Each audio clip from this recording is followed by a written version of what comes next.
Good morning, everyone, and thank you so much for taking the time to come in today to this pre-enrolment session for you. And for those of you joining us on Facebook Live, an enormous welcome to you. We just wish to reiterate, I think, early on that a recording of our talk today will be uploaded to YouTube, and a link will be emailed to all new commencing students. So you'll be able to watch it in your own time when it suits you. And then clearly if you have any questions relating to anything that Kathy and I talk about, we'll be able to answer them and give you advice. So thank you again for joining us today. And firstly and most importantly, welcome and congratulations for receiving an offer to the University of Adelaide into either the Bachelor of Health and Medical Sciences or the Bachelor of Health and Medical Sciences Advanced. You're going to have 3 It's a blast. fabulous years. It's a lot of fun. And we're thrilled to be coordinating these programs. So who are we? My name is Corinna, so I'm the coordinator of the Bachelor of Health and Medical Sciences program, and I'm also the head of the Department of Medical Sciences here, and my colleague. I'm Kathy, so I coordinate the Health and Medical Sciences Advance, and I also teach into particularly the reproductive and childhood health major. Sure do. So again, a bit about our degree, and I'm sure that many of you and maybe you have chosen the program because you're really uncertain as to what element of health or the health industry you want to go down. So it gives you an opportunity to sample some really important, relevant areas in health. Or some of you may have put this as a second or third preference because you're unsuccessful getting into medicine or other courses, and that too is equally great. And the purpose of this program really is to give you, or we have an emphasis on the development of research, communication, lifelong learning skills in conjunction with this real integrated multidisciplinary approach to healthcare and research. This degree is broad. That word broad can be scary for some students who really want a defined pathway, but the beauty about a broad degree is that you have choice. So in some programs here at the university and in other universities, you may not have as much choice, whereas in this program, you still have things you need to do, but you also have lots of opportunity to choose other things that interest you as well. Jump in at any time. Yeah, I was going to. Certainly we find that if you look at our graduates, there are probably half a dozen who might have the same pathway, but almost everybody has different combinations, and particularly once you start picking up electives where you've got things you can slot in just because you're interested in them, everyone will have a different flavour degree when they come out, and that's good because you're all going into different career pathways as well. Absolutely. But we really have a focus on human health and healthy communities, and I think that's something that really differentiates this program to other programs. So we also provide graduates we produce graduates that have a desire, knowledge and skills to improve human health, and also provide a firm foundation for employment. And again, connections with employment and career opportunities really begin in first year for you guys, for our students, which is fabulous. And that continues from first, builds in second, and then in third year when you get there and you do your research placement or your internship, those connections with industry and potential employers or potential supervisors is really, really solid. And we also provide lots of pathways for postgrad study and higher degree research. So what does a degree look like? For a full-time student, it's 3 years of full-time study, or you can take it part-time if you wish. 72 units across 3 years, so if you do the maths, that's 24 units per year. And you have a mix of core and electives. And we're going to explain some of this terminology in the next couple of slides, because uni speak has its own language. It does. It can be tricky. So basically you can have lots of choices from within our faculty, and our faculty offers considerable number of courses, or you can choose courses from outside of our faculty as well. Or a combination. Which most people do. Exactly. But the one fabulous thing about our programs is that at third year you do a capstone research placement or internship which is aligned with your major. And again, we'll touch on that in a little while. So this is the terminology. Should we do this bit? Yeah, you sure. do that bit. Okay, so program is your degree. So when we talk about the program, so for you it would be Health and Medical Sciences Advanced, or it could be Health and Medical Sciences. What you call the subject at school is called a course here. So Human Anatomy and Physiology 1A is one that a lot of our students will do in first year. Units is just how big the courses are.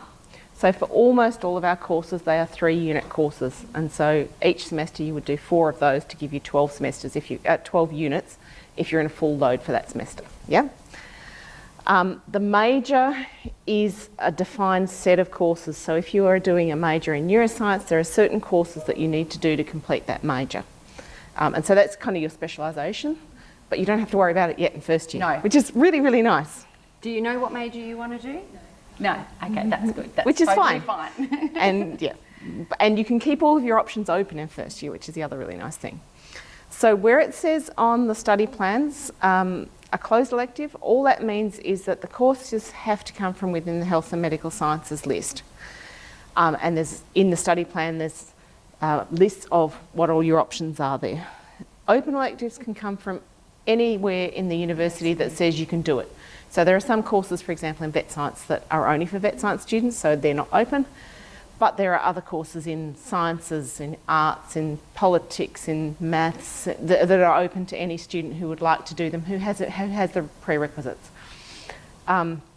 So where it says open elective, you can choose another course from within our faculty, but you don't have to. You're allowed to go and sample. If you did Spanish, you can do Spanish if you want to.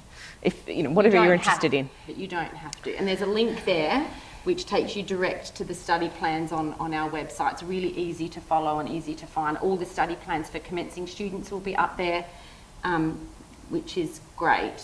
Okay. Do you want me to do this bit? Sure. So level 1, so usually first year courses, so the course code will start with a 1. So you have the discipline that the course belongs to. So Anat Sci would belong to the discipline of Anat Pathology. But it's crucial to look very much at that first number, which is the 1, because that tells you it's a first year course. We see lots of students that come in as first year students and enrol in courses beginning with 3 and even 4. And unfortunately, you need prerequisites and prior knowledge to do them. So level 2 clearly starts with a 2 and 3 and so on. A prereq means that you must pass this course before you can enrol. And the university now has a system in place that we have actually locked in those defined hard prerequisites. So your enrolment will not even let you enrol in those courses if you don't have that prereq, which is actually fantastic because then students get immediate info back saying, oh, I can't do that course, I mustn't have the prerequisite. So an example of that would be physiology at second year, where you have to have the Human Anatomy and Physiology 1A, and you have to pass that before you can enrol in Physiology 2A. Yeah. And assumed knowledge means it's not a prereq, so you can still take the course, but they're kind of hinting to you that we kind of assume that you've done, for example, Physiology 2B, and so that just gives students a heads up that, I might struggle a little bit if I don't, but I can still enrol in it, I'm just going to have to work harder. Some students will choose to do courses for which they haven't done the course that's got the assumed knowledge, either because they've done something else that's similar, or because they go, look, I really, really want to do it, I'm prepared to make up that extra time that I would need to cover what I missed in the assumed course. So this is what the elective, there is a link to these elective booklets, which is where the study plans are, and this is literally just a screenshot of some of them. And each time you hit that hyperlink, it's going to take you directly to the course information. So you can see if there's any spots available in that course, still what the course is about, and which is really easy. So these are a list of our closed electives at first year, and this is just a snippet of the first literally page. A snippet. You have a lot of choices. Of the electives. There's loads and loads of them from other faculties. But again, even though we do say you can choose half open and half closed, you don't need to. You can choose all within our faculty if you want to. Well, open is anything, so it can include within our faculty. Right. Yeah. And this is what a study plan looks like. Have you seen one of these on the? Yeah, fabulous. Again, these are gold, and we refer to these regularly when we're giving student advice. The blues are what is core to the program. We'll talk about them a little bit in a minute. The green, if this is an example of the medical sciences major, so you can see if you want to major in medical science, at first year you must take human anatomy and physiology and CCC clearly, because that's core. Or if you're an advanced student, that would change. That would be clinical skills and simulation.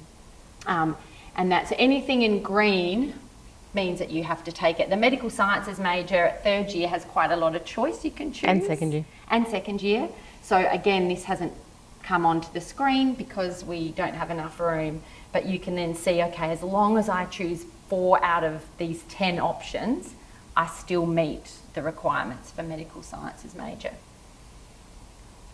We've kind of already touched on this, so we probably don't need to go into that anymore. The only thing I was going to say around this that's additional is that so at least half your courses from level 1 and level 2 have to be from health and medical sciences. The other half can be from outside the faculty, but they don't have to be.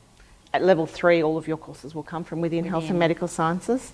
And the only other thing which is important, particularly for those people who might be thinking about postgraduate medicine where you might require chemistry, is that you're allowed to count up to 30 units. So that's an extra 2 first-year courses you can put towards second year completion, which means that for some people a good option is to do a first-year program that doesn't include chemistry, perhaps if you're not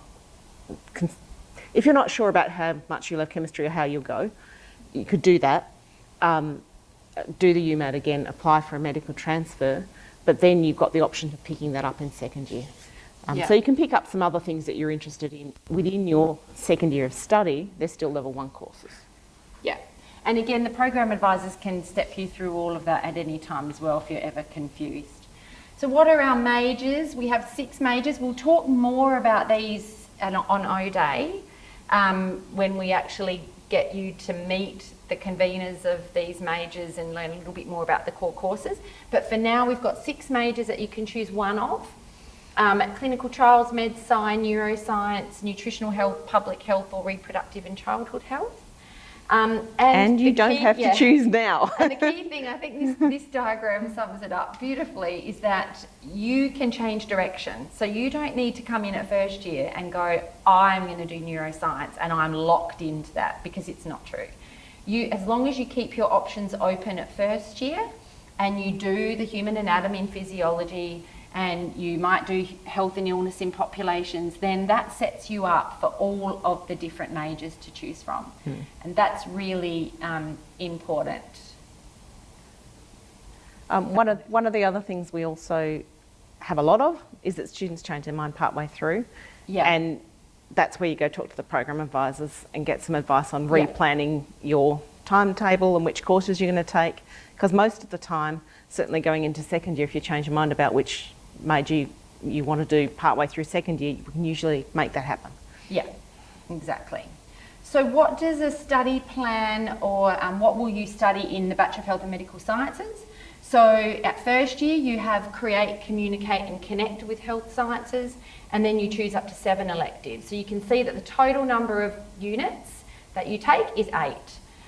In second year you do a course which we call RRR because it's just easier to remember. And again, both of these courses are very much centred around connecting with peers, group work, problem solving, and communication and career readiness skills, which is fantastic. And at third year you do your research placement and 4 courses related to your major, but you still have an opportunity to still choose 2 other courses from within Bachelor of Health and Medical Sciences.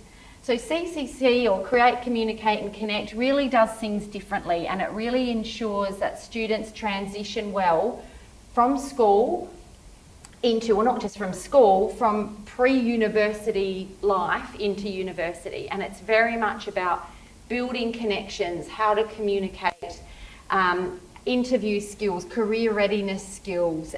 It's a brilliant course, and our students are really thankful that they get the opportunity to do it. Also gets you connecting with alumni and industry as well, which is crucial. And again, in O Week, in our O Day presentation, you'll learn and hear from the coordinators about that. Advanced? Yep, so within the advanced, obviously there's a different core course. So the advanced students in first year have clinical skills and simulation, which is exactly what it sounds like. And still incorporate some of those things like the communication skills and you know, how you would interact with a patient, how you would take a history, some basic medical kind of related skills as well. But what does the health system look like? Who's in it? And again, the alumni are integrated into some of that. And then you've got the 7 electives. So with your core course coming from health and medical science, at least 3 of your electives also have to come from our faculty. The other 4 can be inside or outside our faculty. Our second year core course is called Hacking Health. I didn't name it. Hacking Health, again, is about working in groups. There's a bit of an emphasis on health technology, but working in groups to solve really big, intractable health problems, and then how you would evaluate whether that worked or not. You will have at least 2 courses in second year will be related to the major you want to take, and 4 are electives. So you can keep several options open in terms of majors at second year still. And in third year, we have Innovation and Entrepreneurship in Health, which I co-coordinate.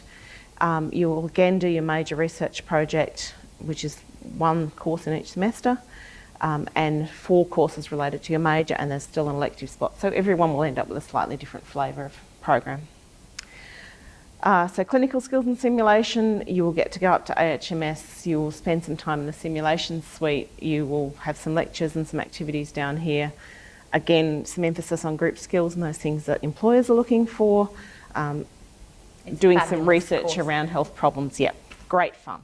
Amazing. So enrolment essentials, what must you do? So you must enrol in your core course, whether you're an advanced student or in the Bachelor of Health and Medical Sciences program, you must know what that core course is. So it's CCC for B Health Med Sci, Clinical Skills and Sim for the advanced. Must have at least 12 units of Health and Medical Sciences courses across the the full year of first year. And again, these will include your core and your closed electives.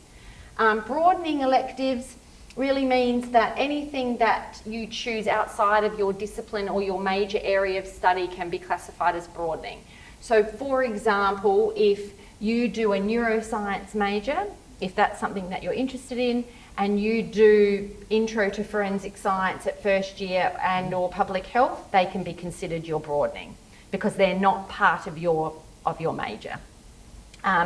So most students tend to tick off those broadening requirements at first year. Yeah, sometimes one in second year, but year. It's pretty flexible and it's not actually hard to meet that one. We recommend that you enrol for both semesters. So I know semester 2 seems like a long way away, but it will get here before you know it. And the important thing with enrolling for both semesters is you lock in the best times. So if you don't want to come into university on a Friday at 4 p.m. for the worst tutorial slot I teach a 3 to 5 workshop on Fridays, thanks. And you would prefer to come in on a Monday at 11, it's really key that you enrol early, get in, then you get more choice of the best spots. And you can align your program so that you're not coming in for 1 hour here or there, but you can organise things a bit better. Yeah, your timetable looks a little bit nicer than it does if you have to come all the way in or for 1 tutorial or something. So we urge you to enrol in both semesters, and also going back to the majors and giving yourself opportunity and choice, the most amount of choice for what major you choose. We encourage all students to enrol in both human anatomy and physiology and health and illness in populations, because if you enrol in both of them at first year, that enables or that permits you to have all the necessary prerequisites for any major that you want to do at second year.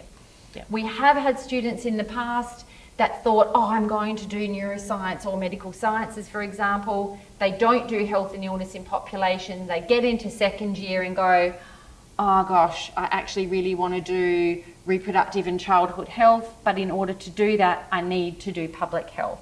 So then they have to then go back. They will then struggle. Do that or overload, and we never encourage overloading because there's only a certain amount of hours in a day and hours in a week for you to do it.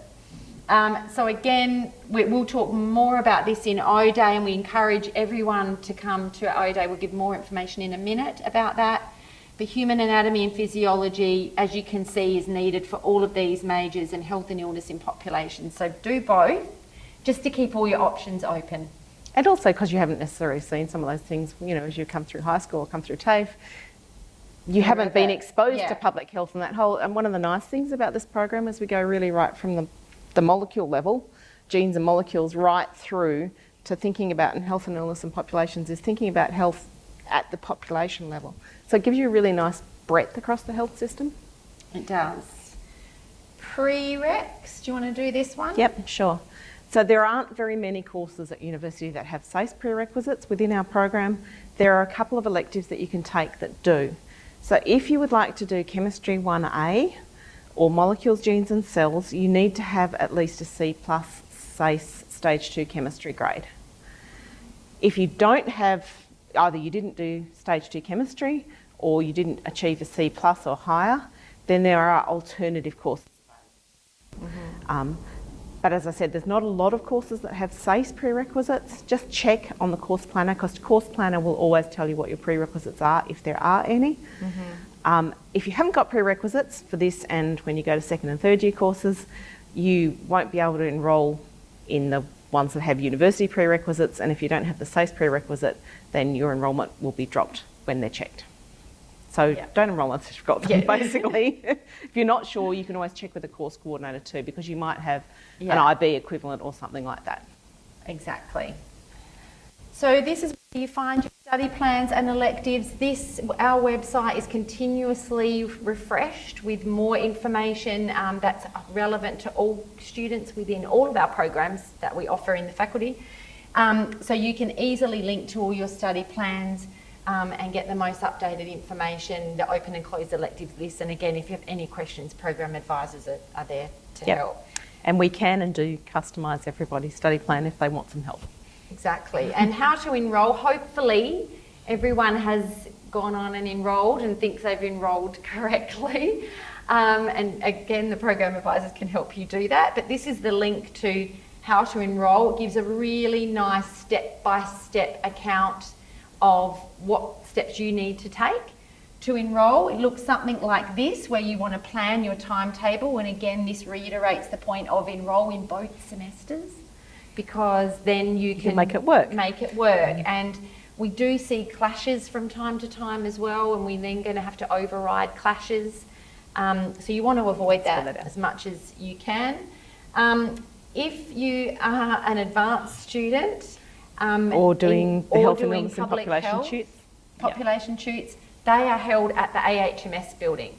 So the AHMS building is a good 20-minute walk between this campus and AHMS. Have been known to run it in about 13 minutes when late for a meeting, but you don't want to. You're going to arrive sweaty. We have trams that can take you there, but we urge you. I have a life skill of missing trams. If you miss it, they're 10 minutes apart, and it's a 10-minute tram trip, so it's still 20 minutes. So we put this up there just to remind you that if you're doing both of these courses, or either of these courses, don't put in your schedule, your timetable, a shoot in public health at 11 and expect to be back here by 12, because unless you're Superman or Superwoman, that's just not going to happen. Or we wanted a helicopter for a while, but that's not going to happen either. So with your normal timetabling, classes will start at 10 past the hour for tutorials and lectures and things, and end on the hour. You can't get from that end to this end or vice versa in 10 minutes. That's right. So just keep that in mind when you're creating your timetable. So Access Adelaide looks something like this. So you log in with your A number, and the A number sometimes takes a little while to remember, but you will. Generally you will. You'll get to know the A number very well. You follow these enrolment instructions by typing in what class number and the courses.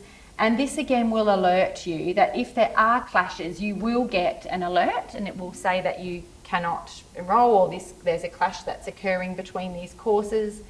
And if you have a clash, there is an error number. And this link, the best thing to do is to go to this link on this website, and you literally type in your error number, give a bit more details, and our team down here in Ask Health, our student and program support team, will have a list, and they will go through and they will be able to override the clash. So it might take a couple of days for that to do that, but they should be able to override that. Yeah. So you are allowed to, if you've got a clash between a lecture and something else, that is allowed to be overridden, because all our lectures are recorded. We do find that the students who actually come to lectures and engage and ask questions tend to do better, so we don't recommend it unless you have to. Yeah. But you won't be allowed to override something like a tutorial and a tutorial clash because you're expected to be at tutorials and workshops and pracs. You can't get through the course without doing that because they're hands-on activities. There are some courses, so in first year, if some of you have enrolled in Introduction to Forensic Science, you will see that they are not listed as lectures in the enrolment. I think they're listed as seminars, so they cannot be overridden if you have a clash with them because the content within those lectures is highly, highly sensitive content, so they cannot be recorded. So the best option for students in Intro to Forensic Science is to attend. You need to come, and I can assure you, you'll be blown away by the incredible people that come in to talk to you in that course, but they just can't record it. Because of what you will see and you know, just because of the sensitivity of the content. So that we urge all our students to go. So program advisors, we love the program advisors. You will love the program advisors. They're situated down on the ground floor of Helen Mayo North, easy to find. They do have drop-in sessions, so you can literally just rock up if you happen to be near the building. They are your go-to people. They do everything from study plans, help you with course choices, advice, applying for credit, planning international exchanges, deferrals, leave of absence, everything. And they know their stuff. And if there's a curly question that you have, then they may come up to us for our advice or our approval, but generally 90% of your queries can all be resolved by them. They can also look at credit for previous study. So some people might be coming in with previous university study or even TAFE qualifications or from any other institution, and you may actually be eligible for credit. So it's really important to get that checked because that can, you know, shorten the length of the time that it will take to do this degree potentially. But again, that's important to see. And I've just put a link there to their online booking system.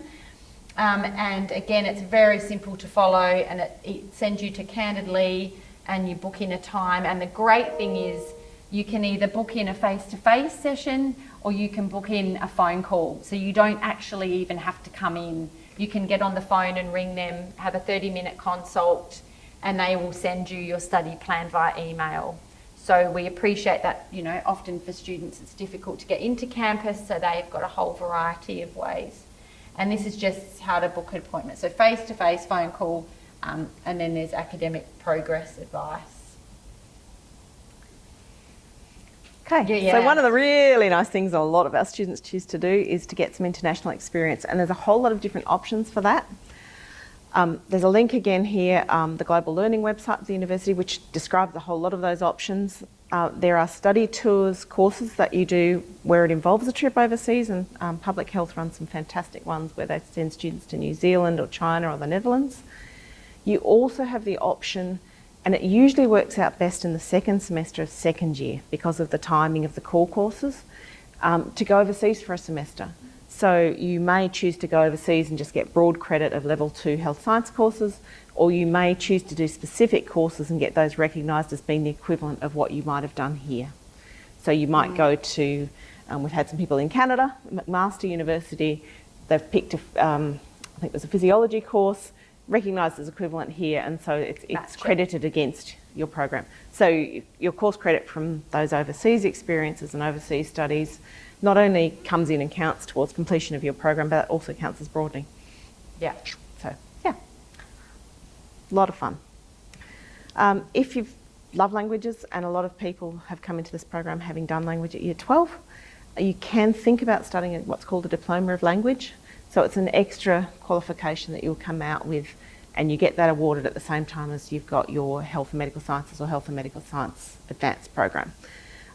It requires 24 units of one language, so as you can see, like that's a full-time year equivalent.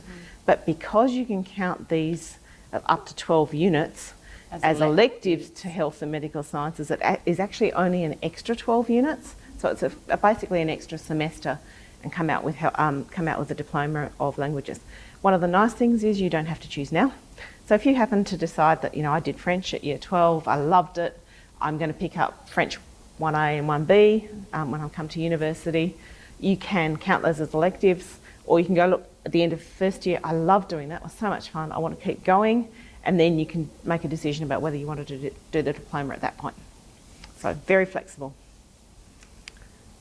And you can defer, so commencing students may defer, so you've accepted your place, you can defer for up to 2 years. And again, this is information here, defer via SATAC website. If you enrol and then decide to defer, you must withdraw from all your courses via Access Adelaide before the census date of the 31st of March, and then defer formally through SATAC. So otherwise, if you do it post the 31st of March, you will be charged for those courses, and then they will still appear on your academic transcript, so that can ultimately affect your grade point average that you will generate as well. So just always remember the key dates for semester 1 is the 31st of March, and semester 2 is the 31st of August, and they're our census dates. Once you are in the program, we appreciate that life throws things your way, and sometimes you need a break, you need to take a leave of absence. That's absolutely fine, and we actually encourage students that are having a rough time or for many different reasons, rather than think that you can still stay in and do your best and hope for the best, take a break. Just take a leave of absence, come back when you're feeling refreshed and ready to go, because we don't want external, external issues or obstacles to stop a student from doing their best performance that they can. So a leave of absence you can have from 1 semester or a year, and again, all of our program advisors will be able to assist you if that's the case. And again, if for international students, they're advised to really check their visa conditions in applying for a leave of absence, because it may affect the visa, but there is our International Student Support Service here at the uni which can help you. O-Day is a fabulous day. We really encourage all of you to get on campus for that week. The whole orientation week, is the energy around the campuses here and down at the AHMS is just amazing. And also particularly with us hosting or RCC Fringe here, the campus just comes alive. So we urge you to come in, meet your friends, meet some new faces. We host on Wednesday the 26th of February is our faculty's O-Day. Yep. And we host a session. So ours is actually at 10. Our session is at 10. So 10 a.m. till 12. And you get a chance to meet the course coordinators, find out about the first year courses, ask us any questions you want to. And that's and it's here. So in the Flory Lecture Theatre, which is in Helen Mayo, so on Frome Road. And again, the O-Day website will have links to all of the enrolment talks and who's doing what and the locations. And then after our talk, we usually only need about an hour, hour and a half. We will, during that talk, introduce you to members of the Student Association and who will encourage you to join, and that's a fabulous thing to do. You'll also meet some peer mentors. You'll meet the course coordinators of your core courses. And then we all trek on down to the AHMS for free lunch and drinks and music. So it's a really fabulous day, a fabulous way to get to meet other students, not just from Bachelor of Health and Medical Sciences and Advanced, but also from all of the other programs, psychology, dentistry, nursing, medicine within our faculty. So it's loads of fun. Yep. It's a day that we all love, and it's great for networking. So again, additional advice, if you feeling that you need, after hearing this, if we've completely confused you even more than when you first started and you need some advice, Kathy and I are here, and so are the program advisors. They've locked in 2 hours today for you guys to drop in or even to phone in if you're at home. Are there any questions that are coming up on Facebook Live? Yep. We have one question. Yep. Are all public health lectures located at the AHMS building? My timetable says it's at Helen Mayo. No. Okay. So you follow what your timetable says as to where they are. There are some tutorial groups for health and illness in populations. All the lectures will be on the main campus. Yep. There are some of the tutorial groups are based down at AHMS, so you do need to take a very careful look at where your tutorial groups are for that course. Yeah. So public health lectures are here on North Terrace campus, but some of the tutorials are AHMS. And again, that was timetabled to give people flexibility. Some of the advanced students will be up there already for clinical skills, and so hopefully they're able to coordinate those options. Good. Any other questions? No, that's all. Okay, so thank you for those on Facebook for joining us. Thank you. And for those that attended today, greatly appreciate it. Again, we just want to stress that we will be sending a link to this recording for you. And we really encourage you to come to O-Day, and in that email link, I think the information for O-Day will be there as well. And Kathy and I will be there along with all the other key people that you need. So thank you so much, and enjoy the rest of your Morning. break. And we look forward to seeing you on O-Day. Thank you. Thanks, everyone.